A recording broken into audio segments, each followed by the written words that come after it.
शांति बाबा। आज 6 जुलाई 2024 है। आज का स्वमान है, मैं कल्प कल्प की विजयी रत्न हूँ। और इस स्वमान को धारण करना है और इसी धारणा से आज बाबा के अनमोल महावाक्यों को पढ़ते हैं, सुनते हैं।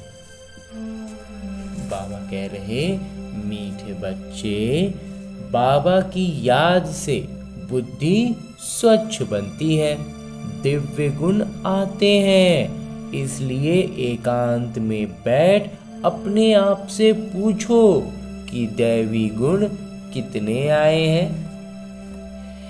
आगे आज की मुरली से लिया गया प्रश्न है कि सबसे बड़ा आसुरी अवगुण कौन सा है जो बच्चों में नहीं होना चाहिए। उत्तर बतलाते हैं मेरे बाबा, सबसे बड़ा आसुरी अवगुण है किसी से रफ डफ बात करना या कटु वचन बोलना, अमर्यादित जैसे तैसे ऊंच नीच भाषा का प्रयोग करते हुए, मन में किसी भी तरह का विकार रखते हुए बात बोलना। बाबा कहते हैं ये सबसे बड़ा अवगुण है। इसे ही भूत कहा जाता है। जब कोई में ये भूत प्रवेश करते हैं तो बहुत नुकसान कर देते हैं, इसलिए उनसे किनारा कर लेना चाहिए। जितना हो सके अभ्यास करो।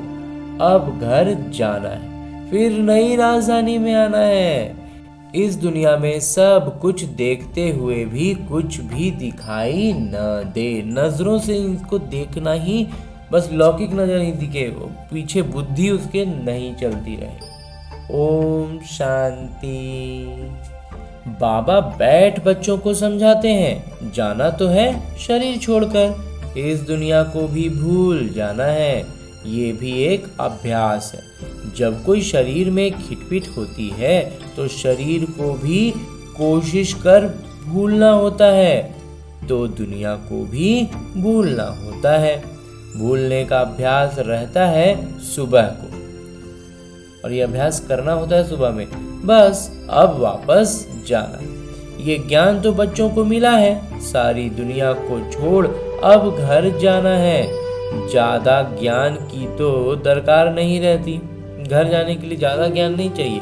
कोशिश कर उसी धुन में रहना है। बल शरीर को कितना भी तकलीफ होती है, बच्चों को समझाया जाता है कि कैसे अभ्यास करो, जैसे कि तुम हो ही नहीं। ऐसी अभ्यास करेंगे तो धीरे धीरे शरीर में तकलीफ रहते भी शरीर से भान खत्म हो जाएगा। ये भी अच्छा अभ्यास है। बाकी थोड़ा समय जाना है घर, फिर बाबा की मदद है या इनकी अपनी मदद है।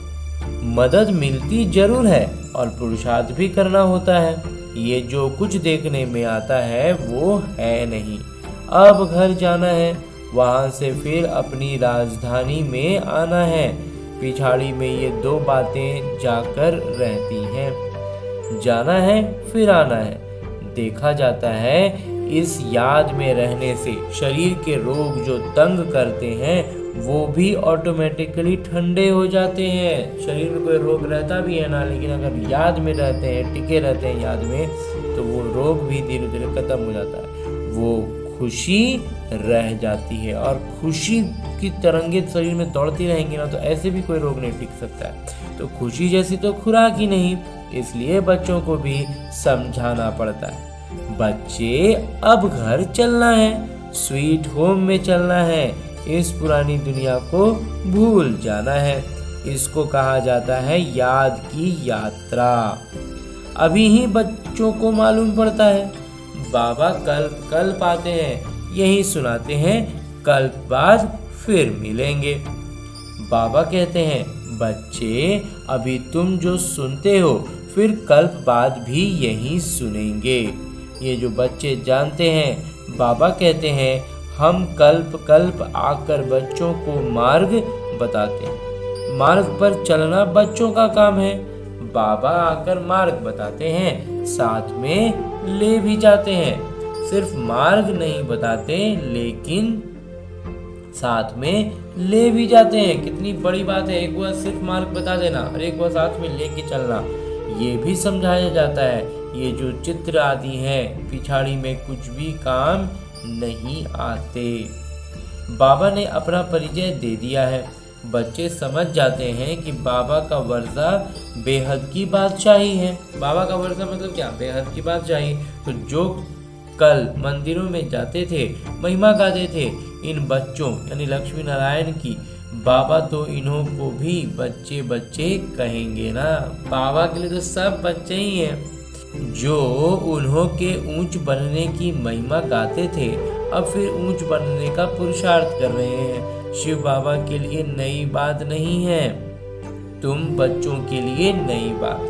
शिव बाबा के लिए तो कल उनको थोड़ी भूले हैं, हम लोग न सारी बातें भूल गए। युद्ध के मैदान में तो बच्चे हैं, संकल्प भी इन्हें तंग करेंगे। और ये जो हमारे अंदर में जो रावण का संस्कार भरा हुआ, उसके कारण संकल्प विकल्प बहुत आते हैं और बाबा कहते हैं वो तंग करेंगे। ये खांसी भी इनके कर्म का हिसाब किताब है, इनको भोगना है। बाबा तो मौज में है, इनको कर्मातीत बनना है। शिव बाबा को थोड़ी कोई तकलीफ हो रही है, जो भी है ब्रह्मा बाबा का हिसाब किताब है। तो बाबा उन्हीं को कह रहे हैं कि इनका खांसी है तो वो भी उनका कर्म हो गए। ब्रह्मा बाबा के बारे में बाबा कहते हैं कि इनको कर्मातीत बनना है, और बाबा तो है ही सदा कर्मातीत अवस्था में, परम पिता तो सर्वदा है कर्मातीत अवस्था में।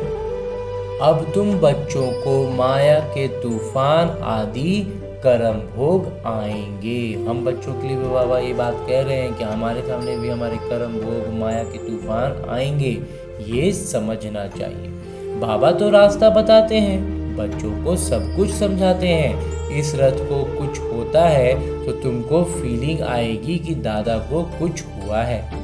बाबा को कुछ नहीं होता, इनको होता है।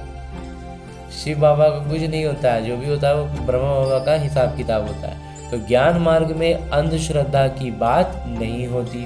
बाबा समझाते हैं, मैं किस तन में आता हूँ, बहुत जन्मों के अंत के पतित तन में प्रवेश करता हूँ। दादा भी समझते हैं, जैसे और बच्चे हैं मैं भी हूँ। दादा पुरुषार्थी हैं, संपूर्ण नहीं हैं। तुम सब प्रजापिता ब्रह्मा के बच्चे ब्राह्मण पुरुषार्थ करते हो विष्णु पद पाने के लिए। लक्ष्मी नारायण कहो, विष्णु कहो, बात तो एक ही है। बाबा ने समझाया भी है, न ब्रह्मा विष्णु शंकर को न अपने आप को समझते थे। अभी तो बाबा को ब्रह्मा विष्णु शंकर को देखने से बुद्धि में आता है कि ये ब्रह्मा तपस्या करते हैं। यही सफेद पोशाक है, कर्मातीत अवस्था में यहाँ होती। ये कर्मातीत अवस्था यहीं पर करके जाना होगा ना, यहीं पर कर्मों का हिसाब किताब सब चुकता करके इन एडवांस तुमको साक्षात्कार होता है, ये बाबा फरिश्ता बनेंगे। तुम भी जानते हो हम कर्मातीत अवस्था को पाकर फरिश्ता बनेंगे नंबर वार। लेकिन उसमें बाबा कह देते हैं कि फरिश्ता तो बनेंगे लेकिन नंबर वार। जब तुम फरिश्ते बनते हो तब समझते हो कि अब लड़ाई लगेगी, मिरौआ मौत मनु का शिकार। ये बहुत ऊंच अवस्था है, बच्चों को धारणा करनी है। ये भी निश्चय है कि हम चक्र लगाते हैं और कोई इन बातों को समझ ना सके। नया ज्ञान है और फिर पावन बनने के लिए बाबा याद दिलाते हैं। ये भी समझते हो बाबा से वर्षा मिलता है, कल्प कल्प बाबा के बच्चे बनते हैं। 84 का चक्र लगाया है। कोई को भी तुम समझाओ तुम आत्मा हो, परमपिता परमात्मा पिता है। अब बाबा को याद करो। बस परिचय पहले कम से कम बाबा का परिचय देना है कि तुम आत्मा हो, तुम्हारे पिता परमात्मा है। इतना भी परिचय समझ में आए तो फिर बाबा कहते हैं बाबा को याद करो, तो उनकी बुद्धि में आएगा दैवी प्रिंस बनना है तो इतना पुरुषार्थ करना होगा। अगर स्वर्ग में राजकुमार बनना है तो इतना पुरुषार्थ तो करना होगा। विकार आदि सब छोड़ देना है। बाबा समझाते हैं भाई बहन भी नहीं, भाई भाई समझो और बाबा को याद करो तो विकर्म विनाश होंगे और कोई तकलीफ नहीं। बस बाबा को याद करना है, विकर्म विनाश होते चला जाएगा। तो इसमें और तो कोई तकलीफ वाली बात नहीं है। पिछाड़ी में और कोई बातों की दरकार भी नहीं पड़ेगी, सिर्फ बाबा को याद करना है, आस्तिक बनना है, ऐसे सर्वगुण संपन्न बनना है। लक्ष्मी नारायण का चित्र एकांत में बैठ विचार करो, बाबा को याद करके हमको ये बनना है, ये गुण धारण करना है। बात तो बहुत छोटी है, परंतु बच्चों को कितनी मेहनत करनी पड़ती है, कितना देह अभिमान आ जाता है, बहुत चुपके से ये देह अभिमान भी आ जाता है। बाबा कहते हैं देही अभिमानी भवा, यानी आत्म अभिमानी होकर रहना है, बाबा से ही वर्षा लेना है। बाबा को याद करेंगे तब तो कीचड़ा निकलेगा। कीचड़ा बहुत है बंदर में, बाबा की याद में रहेंगे तभी सारे कीचड़े निकलेंगे। बच्चे जानते हैं अभी बाबा आए हुए हैं, ब्रह्मा द्वारा नई दुनिया की स्थापना करते हैं। तुम बच्चे बाबा को जानते हो, स्थापना हो रही है, हम बाबा को भी जान रहे हैं, स्थापना भी हो रही है। इतनी सहज बात भी तुमसे खिसक जाती है। एक अल्फ है, बेहद के पिता से बादशाही मिलती है। बाबा को याद करने से नई दुनिया याद आ जाती है। अबलाएं कुब्जाएं भी बहुत अच्छा पद पाएंगी। बाबा ने तो रास्ता बताया है, कहते हैं अपने को आत्मा निश्चय करो। बाबा की पहचान मिली तो बुद्धि में बैठ जाता है कि अब 84 जन्म पूरे हुए, घर जाएंगे, फिर आकर स्वर्ग में किरदार निभाएंगे। ये प्रश्न नहीं उठता कि कहाँ याद करूं, कैसे करूं। बुद्धि में है कि एक बाबा की याद करना है। बाबा कहीं भी जाएं, तुम तो उनके ही बच्चे हो ना, बाबा कहीं भी जाएंगे हम तो उनके बच्चे ही हैं, तो वो ऐसे थोड़ी हमें छोड़ देंगे। हम ही उनको बार बार भूलते रहते हैं, छोड़ते रहते हैं। बेहद के पिता को याद करना है। यहाँ बैठे हो तो तुमको आनंद आता है, सम्मुख बाबा से मिलते हो। मुरली सुनने के लिए हम बाबा के सम्मुख बैठ मुरली सुनते हैं। मनुष्य मूंझ जाते हैं कि शिव बाबा की जयंती कैसे होगी। ये भी समझते नहीं कि शिवरात्रि क्यों कहा जाता है। श्री कृष्ण के लिए समझते हैं ना, रात को जयंती होती है, परंतु इस रात्रि की बात नहीं है। ये आधा कल्प की रात पूरी होती है, फिर बाबा को आना पड़ता है नई दुनिया की स्थापना करने। है बहुत सहज, बच्चे खुद समझते हैं सहज है। बच्चे भी कहते हैं कि बात तो एकदम सहज है। दैवी गुण धारण करने हैं, नहीं तो 100 गुना पाप हो जाता है। मेरी निंदा कराने वाले ऊंच ठौर नहीं पा सकेंगे। बाबा की निंदा कराएंगे तो पद भ्रष्ट हो जाएगा। बहुत मीठा बनना चाहिए, इसलिए एकदम इस बात की स्मृति रहे कि मीठा बोलना है। रफ डफ बात करना ये दैवी गुण नहीं है, समझना चाहिए ये असुरी अवगुण है। प्यार से समझाना होता है, ये तुम्हारा दैवी गुण नहीं है। जैसा तैसा अमर्यादित बोल रहे हैं तो वो अवगुण में आ गया। और ऐसा, और ये सबसे पहला परिचय हुआ ना बाबा का। हमारी बोली, हमारी भाषा से अगर बाबा का बदनामी हो रहा है, हमारा ऊंच पद भी जा रहा है और बाबा की बदनामी हो रही है, तो अपने आप में एक बहुत अच्छी बात नहीं है, बुरी बात है। ये भी बच्चे जानते हैं अभी कलयुग पूरा होता है, ये है संगम युग।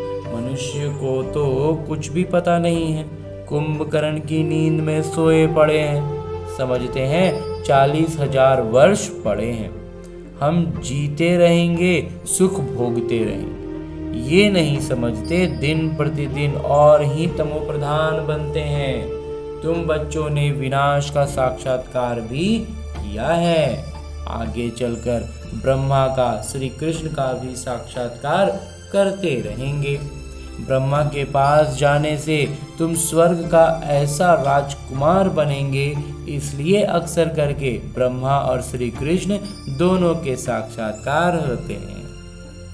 कोई को विष्णु का होता है, परंतु इनसे इतना समझ नहीं सकेंगे, नारायण का होने से समझ सकते हैं। यहाँ हम जाते ही हैं देवता बनने के लिए, तो तुम अभी सृष्टि के आदि मध्य अंत का पाठ पढ़ते हो।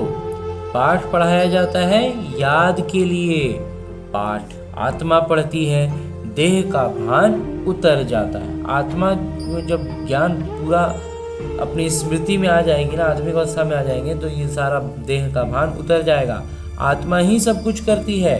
अच्छे अथवा बुरे संस्कार आत्मा में ही होते हैं। तुम मीठे मीठे बच्चे 5000 वर्ष के बाद आकर मिले हो। तुम वही हो, फीचर्स भी वही हैं। 5000 वर्ष पहले भी तुम ही थे। तुम भी कहते हो 5000 वर्ष बाद आप वहीं आकर मिले हो, जो हमको मनुष्य से देवता बना रहे हैं। हम देवता थे, फिर असुर बन पड़े।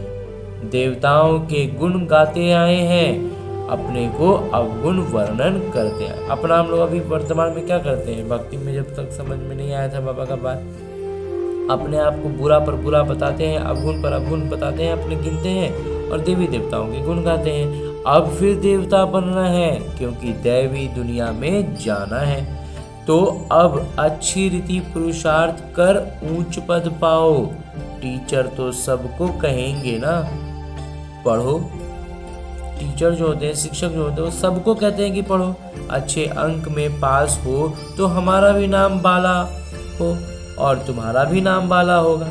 अगर बच्चा अच्छा पढ़े, अच्छा रिजल्ट लाए, तो बच्चे का भी तो नाम होता ही है, शिक्षक का भी नाम होता है। तो ऐसे बहुत कहते हैं, बाबा आपके पास आने से कुछ निकलता ही नहीं, सब भूल जाते हैं, आने से ही चुप हो जाएंगे। ये दुनिया जैसे कि खत्म हुई पड़ी है। फिर तुम आएंगे नई दुनिया में, वो तो बड़ी शोभनीक नई दुनिया होगी। कोई शांति धाम में विश्राम पाते हैं, कोई को विश्राम नहीं मिलता है। ऑल राउंड किरदार है, परंतु तमो प्रधान दुख से छूट जाते। वहाँ शांति सुख सब मिल जाता है। तो ऐसे अच्छी रीति पुरुषार्थ करना चाहिए। ऐसे नहीं कि जो नसीब में होगा, नहीं, पुरुषार्थ करना चाहिए। समझा जाता है कि राजधानी स्थापन हो रही है। हम श्रीमत पर अपने लिए राजधानी स्थापन कर रहे हैं। बाबा जो श्रीमत देने वाले हैं, वो खुद राजा आदि नहीं बने हैं, उनकी श्रीमत से हम बनते हैं। नई बात है ना? कभी कोई ने न तो सुनी न देखी। अभी तुम बच्चे समझते हो। श्रीमत पर हम वैकुंठ की बादशाही स्थापन करते हैं। हमने अनगिनत बार राजाई स्थापन की है, करते और गवाते। बार बार स्थापन प्राप्त करते हैं, फिर गवा देते हैं। ये चक्र फिरता ही रहता है। पादरी लोग जब चक्र लगाने निकलते हैं तो और कोई को देखना भी पसंद नहीं करते हैं, सिर्फ क्राइस्ट की ही याद में रहते हैं, शांति में चक्र लगाते हैं। समझ है ना? क्राइस्ट की याद में कितना रहते हैं। जरूर क्राइस्ट का साक्षात्कार हुआ होगा। सब पादरी ऐसे थोड़े ही होते हैं। कोटों में कोई, तुम्हारे में भी नंबरवार है, कोटों में कोई होंगे जो निरंतर बाबा की याद में रहेंगे। कोटों में कोई ऐसी याद में रहते होंगे। ट्राई करके देखो कि हम ऐसी याद में रह पाते हैं कि नहीं। और कोई को नहीं देखो, सिर्फ बाबा को। बाबा को याद करते सुदर्शन चक्र फिराते रहो। बुद्धि लगातार उधर ही लगी रहे। इसका अभ्यास कभी करते चलो। हो सकता है 2-4 दिन के अभ्यास में पकड़ाने भी लग जाए तो तुमको अथाह खुशी होगी। और जब ऐसी अवस्था पकड़ाने लगे तो अथाह खुशी में एकदम झूमने लगेंगे। श्रेष्ठाचारी देवताओं को कहा जाता है, मनुष्यों को तो भ्रष्टाचारी कहा जाता है। इस समय तो देवता कोई है नहीं। आधा कल्प दिन, आधा कल्प रात, ये भारत की ही बात है। बाबा कहते हैं, मैं आकर सबकी सदगति करता हूँ। बाकी जो और धर्म वाले हैं वो अपने अपने समय पर अपने अपने धर्म की आकर स्थापना करते हैं। सब आकर ये मंत्र ले जाते हैं, बाबा को याद करना है। जो याद करेंगे वो अपने धर्म में ऊंच पद पाएंगे। जितना अच्छा से याद करेंगे ना, वो अपना धर्म स्थापन करने जब आएंगे तो वहाँ पर उनको उच्च पद मिलेगा। तुम बच्चों को पुरुषार्थ करके रूहानी म्यूजियम अथवा कॉलेज खोलने चाहिए। लिख दो, विश्व की अथवा स्वर्ग की राजाई सेकंड में कैसे मिल सकती है। पूरा विश्व का बादशाही मिलना हो या स्वर्ग का बादशाही कहें, स्वर्ग में राजा का पद बात करें, तो वो एक क्षण में मिल सकता है। वो कैसे मिल सकता है, आकर समझो। बाबा को याद करो तो वैकुंठ की बादशाही मिलेगी। अच्छा, मीठे मीठे सिकिलते बच्चों प्रति माता पिता बाबा का याद प्यार और आशीर्वाद। रूहानी बाबा की रूहानी बच्चों को नमस्ते। हम रूहानी बच्चों की ओर से रूहानी माता पिता बाबा को याद प्यार और प्रणाम। धन्यवाद बाबा, धन्यवाद। मुरली के लिए भी धन्यवाद और इस अनूठे अलौकिक ब्राह्मण जीवन के लिए भी बहुत बहुत बहुत धन्यवाद बाबा, बहुत धन्यवाद। आगे आज की मुरली से लिए गए वो प्रमुख बिंदु हैं जिन्हें हमें अपने ब्राह्मण जीवन में धारण करने, और उनमें सबसे पहले है कि चलते फिरते एक बाबा की ही याद रहे और कुछ देखते हुए भी दिखाई न दे। एकदम जिसको कहते हैं ना, ध्यान ही नहीं जा रहा किसी चीज पर, ऐसे अभ्यास करना है। कई बार हमने ये अनुभव किया है कि हमारे आंखों के सामने से कोई गुजर गया हो, पार हुआ हो, और कोई पूछे अरे उनको देखा था, तो हम कहते हैं नहीं, हमको ध्यान नहीं। बस वैसे ही लौकिक दुनिया की किसी भी चीज को उसी तरह से देखते भी नहीं देखना है। एकांत में अपनी जांच करनी है कि हमारे में दैवी गुण कहाँ तक आए हैं, कितना दैवी गुणों से युक्त हो रहे हैं हम। दूसरा है कि ऐसा कोई कर्तव्य नहीं करना है जिससे बाबा की निंदा हो।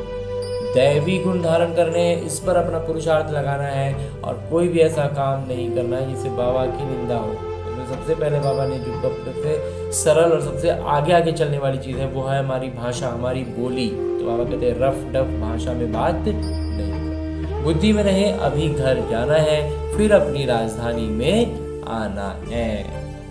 अंजी बाबा। और आगे मेरे बाबा वरदान दे रहे हैं। वरदान देते हुए मेरे बाबा कहते हैं, सेवाओं में शुभ भावना की एडिशन द्वारा शक्तिशाली फल प्राप्त करने वाले सफलता मूर्त भव। जब भी सेवा करते हैं उसमें शुभ भावना भी जोड़ लेंगे, शुभ भावना के साथ सेवा करेंगे तो बाबा कहते हैं वो शक्तिशाली फल मिलेगा, और जब शक्तिशाली फल होगा तो वो सफलता, हम सफलता मूर्त हो जाएंगे। सफलता तो फिर निश्चित हो जानी है। तो जो भी सेवा करते हो उसमें सर्व आत्माओं के सहयोग की भावना हो, खुशी की भावना व सद्भावना हो, तो हर कार्य सहज सफल होगा। जैसे पहले जमाने में कोई कार्य करने जाते थे तो सारे परिवार की आशीर्वाद लेकर जाते थे, तो वर्तमान सेवाओं में ये जुड़ना चाहिए। ये बात, ये शुभ भावना की जो बात है ये जुड़नी चाहिए। कोई भी कार्य शुरू करने से पहले सभी की शुभ भावनाएं, शुभ कामनाएं लो, सर्व की संतुष्टता का बल भरो, तब शक्तिशाली फल निकलेगा। सर्व की संतुष्टता का बल भरेंगे ना तो बाबा कहते हैं फल बहुत शक्तिशाली निकलेगा। और अंत में स्लोगन है, मुरली का उपदेश है कि जैसे बाबा जी हाजिर कहते हैं वैसे आप भी सेवा में जी हाजिर जी हुजूर करो तो पुण्य जमा हो जाएगा। कोई भी सेवा में जी हाजिर करेंगे तो पुण्य का खाता बढ़ेगा। और आज की मुरली के बाद मेरे बाबा अव्यक्त इशारे दे रहे हैं कि ज्ञानी तू आत्मा सदैव हर एक के प्रति स्नेह का तू सागर है वाली स्थिति में, मैंने जो ज्ञानी आत्मा वास्तव में स्थिति में आ गए हैं, बाबा कहते हैं वो हर के प्रति और हर परिस्थिति में वो दूसरों के लिए प्रेम का, स्नेह का सागर ही प्रतीत होंगे। बिना स्नेह के उनके पास और कुछ है ही नहीं, स्नेह के अलावा फिर कुछ रहेगा ही नहीं पास में। कोई भी आएगा तो उसे स्नेह ही देंगे। आजकल संपत्ति से भी ज्यादा स्नेह की आवश्यकता है, तो स्नेह की शक्ति से दुश्मन को भी मित्र बना सकते हो। अपकारियों पर भी उपकार कर सकते हो। सिर्फ उसके लिए एक ही भावना चाहिए, वो है शुभ भावना। अंजी बाबा अच्छा, ओम शांति।